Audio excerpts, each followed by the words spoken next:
అనమాట.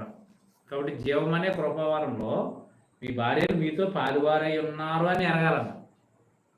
ఎరిగి ఎక్కువ బలహీనమైన ఘటమని భార్యను సన్మానించి మీ ప్రార్థనకు అభ్యంతరం కలగకున్నట్లు జ్ఞానం చెప్పిన వారితో కాపం చేయాలి. అంటే ప్రార్థన కంపల్సరీ కదా, మరి భార్య భర్తలు ఇద్దరు ప్రార్థన కంపల్సరీ. ప్రార్థనకి ఇది కలిగినట్లు జ్ఞానం చెప్పినట్లండి.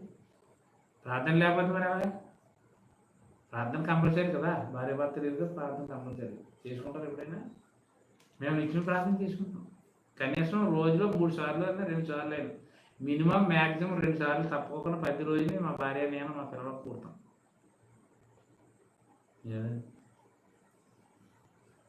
నాకు ఎంత తొందరపాటు పని ఉన్నా కంపల్సరీగా ప్రార్థన చేయడానికి ఆవిడ నా ఖచ్చితంగా వస్తుంది.